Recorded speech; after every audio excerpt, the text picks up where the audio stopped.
नमस्कार उज्जैन, स्वागत है आप सभी का अभय न्यूज के 21 जनवरी शुक्रवार शाम के बुलेटिन में। मैं हूं आपके साथ सिमरन तिवारी। चलिए देखते हैं दिन भर की कुछ खास खबरें। इस बुलेटिन के प्रायोजक हैं आर के निवास बाय आर के डेवलपर्स। शानदार घर खरीदें अब अपने बजट में। शिप्रा की पवित्रता को लेकर जल सत्याग्रह करने वाली कांग्रेस नेत्री नूरी खान ने भाजपा नेताओं को चैलेंज दिया है कि वह शिप्रा जल पीकर बताए। अगर वह ऐसा कर पाए तो वह 11,000 रुपए का इनाम देंगी। नूरी ने प्रशासन पर जल सत्याग्रह के लिए सुरक्षा इंतजाम नहीं करने का आरोप लगाया। इस मामले को कोर्ट में ले जाने की बात भी नूरी ने कही है। गुरुवार को रामघाट पर जल सत्याग्रह के दौरान गहरे पानी में डूबने के बाद ठीक हुई नूरी खान ने शहर कांग्रेस कार्यालय में मीडिया से बात की। इसमें उन्होंने कहा, जल सत्याग्रह के दौरान प्रशासन ने सुरक्षा के इंतजाम नहीं किए थे। प्रशासन एक तरह से उन्हें मारना चाहता था। पानी से निकाले जाने के बाद उन्हें अस्पताल तक ले जाने के लिए एम्बुलेंस तक नहीं थी, न ही अस्पताल में स्ट्रेचर की व्यवस्था थी। नूरी ने कहा कि वह शिप्रा जल को लेकर भाजपा के मंत्रियों, सांसद और विधायक को चैलेंज करती है। अगर इनमें से कोई भी जल पीकर बता देगा तो वह 11,000 रुपए इनाम देगी। शिप्रा शुद्धिकरण अभियान की तरह महाकाल के आसपास से मटन की दुकानें हटाने के लिए अभियान चलाने के लिए सोशल मीडिया पर उठती मांग पर नूरी खान ने कहा कि शहर के हर आंदोलन को करने की जिम्मेदारी उन्होंने नहीं ली है। जो लोग ऐसी बातें कर रहे हैं वह भी तो कुछ करें। नूरी ने कहा कि जो लोग ऐसी बातें कर रहे हैं वही लोग इन दुकानों पर सबसे ज्यादा जाते हैं। इन दुकानों पर अगर एक कैमरा लगा दे तो स्थिति खुद ब खुद साफ हो जाएगी। शिप्रा आंदोलन को लेकर नूरी ने कहा कि आगे के आंदोलन की रणनीति बनाई जा रही है। यह तब तक जारी रहेगा तब तक कि शिप्रा पूरी तरह शुद्ध नहीं हो जाती। देखिए, जो मेरा जल सत्याग्रह था उसे साजिश के तहत एक तो खत्म करवाने की कोशिश की। साथ में जब मैं डूब रही थी तो प्रशासन के कोई व्यक्ति, जैसे एसडीएम साहब ने कहा कि हमने उन्हें बाहर निकलवाया, उनका कोई एक व्यक्ति मुझे बाहर निकालने में नहीं था। वहाँ एम्बुलेंस नहीं थी। उन्होंने कहा एम्बुलेंस की मुझे जरूरत भी नहीं थी, जबकि मेरा बॉडी टेम्परेचर 35 रह गया था। मौत के बहुत करीब थी मैं, 1 मिनट का फासला था इधर या उधर। लेकिन एसडीएम साहब ने जो झूठ कहा है उसे उजागर करने के लिए मैं आज आप लोगों के बीच खड़ी हूँ। और दूसरी बात यह है कि शिप्रा का जल मैं अपनी मीडिया के साथियों के साथ लाऊंगी, और वही जल अगर भाजपा के कोई भी मंत्री, विधायक या मुख्यमंत्री पीकर दिखा दें तो उन्हें मैं 11,000 रुपए की नगद राशि दूंगी। दूसरी घोषणा है। और तीसरी घोषणा ये है कि प्रशासन ने जरूर मेरे इस आंदोलन में व्यवधान पैदा किया। उन्होंने कोशिश की कि मेरी मृत्यु हो ही जाए, लेकिन ये आंदोलन अनवरत जब तक शिप्रा शुद्ध नहीं हो जाती चालू रहेगा। देखिए, इसे अधूरा नहीं मानेंगे क्योंकि इसे मैंने स्वतः खत्म करती तो अधूरा रहता। ये तो मेरी मतलब कि मैं मौत के करीब पहुंच चुकी थी, उसके बाद ये खत्म हुआ है। तो मुझे ऐसा लगता है कि मेरा जो जल सत्याग्रह था वो माँ शिप्रा ने उसको स्वीकार किया है। मेरी चुनरी जो मैं ओढ़ के गई थी वो भी माँ शिप्रा में ही रह गई है। तो कहीं ना कहीं मुझे आशीर्वाद मिला है और लड़ाई लड़ने के लिए ताकत मिली है, और इस लड़ाई को मैं दुगनी ताकत से लड़ूंगी।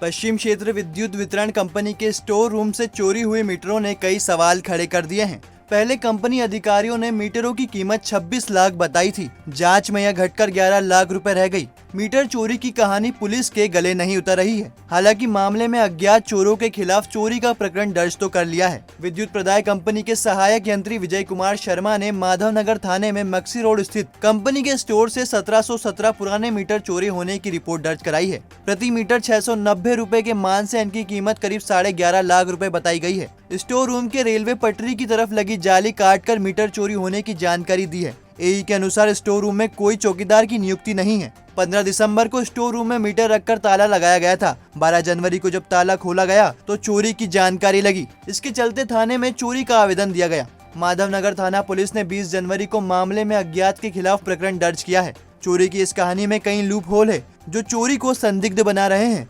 जैसे चोरी के लिए दिए आवेदन में मीटरों की कीमत 26 लाख से अधिक बताई गई थी, जो बाद में पुराने मीटर होने का हवाला देते हुए 11.5 लाख रुपए कर दी गई। आवेदन एई ने दिया था तो क्या उन्हें नए और पुराने मीटरों की कीमत की सही जानकारी नहीं थी? स्टोर में किसी भी चौकीदार की नियुक्ति नहीं होने की बात भी पुलिस के गले नहीं उतर रही है। एई की कहानी के अनुसार चौकीदार नहीं होने की वजह से चोरी हुई, जबकि जिस जगह पर चोरी हुई उसी के पास से कंपनी का कॉल सेंटर संचालित होता है, जहां 24 घंटे कर्मचारी रहते हैं। बिजली मीटर में महज 20 ग्राम कॉपर होता है। ऐसे में वह चोर और भंगार के मान से किसी के काम के नहीं है। इन्हीं सब शंकाओं के चलते पुलिस जांच में जुटी हुई है। माना जा रहा है कि विभागीय स्तर पर ही मीटरों को ठिकाने लगा दिया गया है और ठीकरा चोरों के सिर पर फोड़कर पल्ला झाड़ा जा रहा है। जीवाजीगंज थाना पुलिस ने करीब 2 लाख से अधिक कीमत के 10 सबमर्सिबल पंप जब्त किए हैं। चोर इन पंपों को हाथ ठेले से ठिकाने लगाने जा रहे थे, लेकिन इससे पहले ही पुलिस ने दोनों चोरों को धर दबोचा। जीवाजीगंज थाना प्रभारी गगन बादल ने बताया, क्षीर सागर स्थित राजेंद्र सोनेजा के गोदाम से 10 सबमर्सिबल पंप चोरी हो गए थे। इसकी शिकायत कोतवाली थाने में दर्ज कराई गई है। वायरलेस पर जारी पंप चोरी के आधार पर उन्हें जानकारी मिली कि तिलकेश्वर क्षेत्र में रहने वाले लोकेंद्र और जूना सोमवारिया का गोलू हाथ ठेले पर 10 पंप ले जा रहे हैं। जूना सोमवारिया के पास इनकी घेराबंदी कर पूछताछ करने पर जुर्म कबूल लिया। केंद्रीय जेल भैरवगढ़ में अव्यवस्थाएं ठीक होने का नाम नहीं ले रही। अब जेल स्टाफ ने कलेक्टर को ड्यूटी इंचार्ज प्रकाश नीनामा की शिकायत की है। इसके मुताबिक नीनामा छुट्टी स्वीकृत कराने के लिए रुपए मांगते हैं और रुपए नहीं देने पर वह आवेदन आगे प्रेषित नहीं करते। वो मुलाकात, जाली टेलीफोन, राशन गोदाम, वारंट शाखा, कैंटीन, अस्पताल जैसे पॉइंट पर अपने चहेतों की ड्यूटी लगाते हैं। गुरुवार को एसपी को दिए आवेदन में जेल स्टाफ ने बताया कि जेल मैनुअल के मुताबिक हर 15 दिन में जेल स्टाफ की ड्यूटी बदली जानी चाहिए, लेकिन इसका पालन जेल में नहीं हो रहा। हाल यह है कि एक ही पॉइंट पर लंबे समय से पदस्थ रहने के कारण भ्रष्टाचार की आशंका भी रहती है। ऐसे में स्टाफ ने नीनामा पर कार्रवाई और जेल मैनुअल का पालन कराने का अनुरोध किया। माघ महीने की चतुर्थी तिल चतुर्थी के रूप में मनाई गई। महिलाएं संतान की लंबी उम्र के लिए इस तिथि पर व्रत रखती हैं। श्री महाकालेश्वर मंदिर परिसर स्थित सिद्धिविनायक मंदिर में सुबह पंचामृत अभिषेक किया गया। इसके बाद तिल से बने व्यंजनों का भोग समर्पित किया गया। पुजारी दिलीप उपाध्याय चम्मू गुरु ने बताया कि 2700 साल पुराने प्राचीन मंदिर में तिल चतुर्थी का पर्व विशेष तौर पर मनाया गया। पंचामृत अभिषेक के बाद नया चोला चढ़ाया और तिल के व्यंजनों का भोग लगाया गया।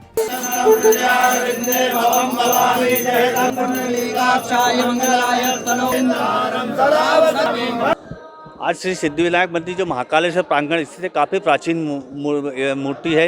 ये करीब 2700 वर्ष पुरानी प्राचीन प्रतिमा राजा भर्तरी द्वारा स्थापित है। विशेष तो हर चतुर्थियों का विशेष महत्व रहता है। श्री गणेश जी की विशेष चतुर्थी रहती है, लेकिन आज जो तिल चतुर्थी है, एक विशेष महत्व रहता है। तिल चतुर्थी पर भगवान श्री गजानन जी को तिल का विशेष भोग लगाया जाता है। नाना प्रकार के तिल के व्यंजन बनाकर यहाँ पर 56 प्रकार का भोग लगाया जाता है। उसी प्रकार से यहाँ पर एक भगवान को सुबह पंचामृत अभिषेक कर यहाँ पर भगवान को भोग लगाया गया है। और आज के दिन जो उपास चतुर्थी का व्रत करते हैं, वैसे तो हर चतुर्थी का करता है, लेकिन आज का विशेष महत्व है, तो अपनी सारी मनोकामना पूर्ण होती है।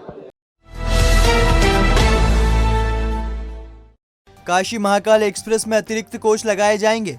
यह कोच वाराणसी इंदौर एक्सप्रेस में 25 और 30 जनवरी तथा इंदौर वाराणसी एक्सप्रेस में 26 जनवरी और 31 जनवरी को लगाए जाएंगे। इन कोच में 3 स्लीपर और 1 सेकंड एसी कोच होगा।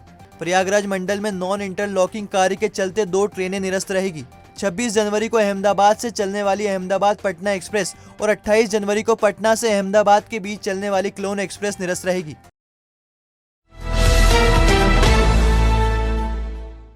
बेरोजगारी से परेशान एक युवक की लाश घर में मिली। पुलिस ने मृत कायम किया है। देवास गेट थाना पुलिस ने बताया कि विनोद मिल की चाल का 26 वर्षीय पंकज पिता गणेश रायकवार बेरोजगार था। देर शाम उसकी लाश घर में मिली। भाभी रानी ने फंदे पर पंकज को लटका देखा तो परिजनों को जानकारी दी। फंदे से उतारकर जिला अस्पताल लाया गया, लेकिन डॉक्टरों ने मृत घोषित कर दिया। पंकज पावरलूम का काम करता था, लेकिन कोरोना के बाद से उसे रोजगार नहीं मिल रहा था। बेरोजगारी के चलते वह परेशान था। संभवतः इसी के चलते उसने खुदकुशी की। खाचरोद नागदा रोड की शासकीय गोचर 486 की बेशकीमती गोचर भूमि पर रसूखदारों के कब्जे की पहचान नहीं कर पाने पर एसडीएम कुमार पुरुषोत्तम ने गहरी नाराजगी जाहिर की। एसडीएम ने मात हथों से कहा कि वह सर्वे नंबर 486 की शासकीय भूमि की पहचान कर उसकी रिपोर्ट पेश करे। यदि किसी का अतिक्रमण है तो उसे दल बल के साथ हटाकर बेदखल करे। यदि शिकायत निराधार है तो भी रिपोर्ट प्रस्तुत कर शिकायत का निराकरण करे। आपको बता दें, नागदा रोड स्थित शासकीय भूमि सर्वे 486 की 26 बीघा जमीन पर रसूखदारों ने कब्जा कर कॉलोनियां काट दी। इस मामले की शिकायत अभय कुमार चोपड़ा, गौरव कपूर, मनीष त्रिपाठी ने वरिष्ठ अधिकारियों को की, पर अब तक कोई स्पष्ट निराकरण नहीं हुआ। इस मामले में एक बार फिर से एसडीएम के समक्ष शिकायत की तो एसडीएम ने माथ हथों को फटकार लगाते हुए आदेश जारी किया। और अब खबरें दे दनादन। 3 दिन में पात्र बच्चों का टीकाकरण करने का आदेश कलेक्टर ने दिया है। कलेक्टर ने कहा है कि 15 से 18 साल के बच्चों का टीकाकरण हर हाल में 3 दिन के भीतर करने का आदेश दिया है। राष्ट्रीय सफाई कर्मचारी आयोग के राष्ट्रीय अध्यक्ष एम वेंकटेश शनिवार को आएंगे। वह कलेक्टर और एसपी के साथ समीक्षा बैठक करेंगे। एसपी ने त्योहार और पर्व को देखते हुए समीक्षा और तैयारी बैठक ली। इसमें आने वाले त्योहारों को देखते हुए तैयारी के निर्देश दिए गए।